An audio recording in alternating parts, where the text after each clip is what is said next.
পরিশ্রম কখনো মানুষকে বিফল করে না। পরিশ্রম কখনো মানুষের চেষ্টা নষ্ট করে না।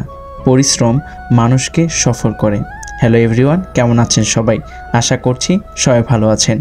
নতুন ব্লগ ভিডিওতে আপনাদেরকে সবাইকে স্বাগতম। আপনারা কি বলতে পারবেন আমরা কোথায় যাচ্ছি? হ্যাঁ, অনেকে ঠিক ধরে ফেলেছেন যে আমরা একটি গজলের শুটিং করতে যাচ্ছি। দেখতেই পাচ্ছেন আমার পুরো টিম মেম্বারদেরকে নিয়ে আজকে একটি গজল শুটিং করতে যাচ্ছি। আর অবশ্যই আপনাদের সিঙ্গারকে দেখার ইচ্ছা আছে।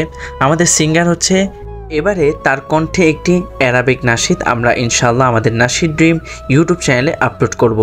সবাই কিন্তু আমাদের নাশিদ ড্রিম ইউটিউব চ্যানেলটাকে অবশ্যই সাবস্ক্রাইব করবেন এবং পাশে থাকবেন। দেখতেই পাচ্ছেন আমাদের ক্যামেরাম্যান ইমরান ভাই, তিনি কিন্তু ভিডিও শ্যুট নিচ্ছেন। দেখতে পাচ্ছেন আমরা কিন্তু একদম হাতির ঝিলের কাছাকাছি দাঁড়িয়ে শ্যুট নিচ্ছি। এই জায়গাটা আমাদের কাছে বেশ পরিচিত, কারণ হচ্ছে এর পাশাপাশি আমরা থাকি। আমরা এর থেকে বেশি দূরে থাকি না।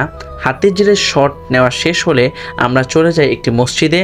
মাশাআল্লাহ, মসজিদটা কিন্তু বেশ সুন্দর। এই মসজিদের নাম হচ্ছে আজাদ মসজিদ। আমাদের অনেক পরিচিত একটি মসজিদ, কারণ এই মসজিদে আমরা প্রায় শট নিতে আসি আমাদের ভিডিওর জন্য। দেখতে পাচ্ছেন আজকের শটটা কিন্তু অসাধারণ হতে চলেছে, কারণ আজকের শটের মধ্যে আমরা ব্যবহার করছি সোনি ক্যামেরা এবং বিভিন্ন ধরনের মাইক্রোফোন।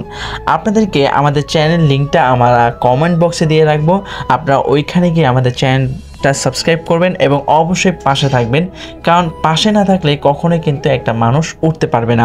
আপনাদের কাছে একটা রিকোয়েস্ট থাকবে, আর অবশ্যই আমার আত্মীয় স্বজন, আমার পাড়া প্রতিবেশী, তাদের কাছে তো রিকোয়েস্ট থাকবেই।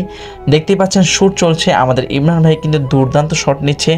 বিশেষ করে যখন শটগুলো নিচ্ছিলাম তখন একটা ভয়ে ছিলাম যে শটগুলো কি পরবর্তীতে ভালো হবে কি না, কিন্তু এই ভয়টা জয় করতে পেরেছি আমরা যখন কম্পিউটারে এই ক্যামেরা শটটা নেই তখন কিন্তু আমরা দেখতে পারি যে আলহামদুলিল্লাহ শটগুলো বেশ সুন্দর হয়েছে। তবে আমরা একটা ভুল করে ফেলেছি, আমরা একটা জিনিস নেইনি, যার কারণে কিন্তু ভিডিওটা মোটামুটি একটু খারাপের দিকেই হয়েছে। দেখতে পাচ্ছেন শট শেষ করে এখন কিন্তু আমাদের বাড়ির দিকে যাওয়ার পালা। তো আমি ইমরান ভাইকে জিজ্ঞেস করছিলাম যে ইমরান ভাই, আপনার অনুভূতিটা কি? তো ইমরান ভাই বলছিল যে আজকের অনুভূতিটা মোটামুটি ঠিক ছিল, কারণ শুক্রবার দিন আপনারা সবাই জানেন, একটু আন্দাজ করে দেখতে পারবেন, শুক্রবার কিন্তু বেশ একটা গরম পড়েছিল। যাই হোক, অবশেষে আমরা আল্লাহ আল্লাহ করে শটটা শেষ করতে পেরেছি। এখন আমাদের বাসায় রওনা দেওয়ার পালা। আলহামদুলিল্লাহ আমরা কিন্তু এখন বাসার দিকে রওনা দিচ্ছি।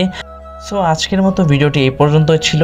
পরবর্তী ভিডিওর জন্য আবারও অপেক্ষায় থাকবেন। ইনশাআল্লাহ নেক্সট কোনো ভিডিওতে আমার জীবনের কোনো একটি অধ্যায় থেকে আবারও আপনাদের সামনে ব্লগ ভিডিও নিয়ে আসবো। সবাই ভালো থাকবেন, সুস্থ থাকবেন। আল্লাহ হাফেজ, আসসালামু আলাইকুম।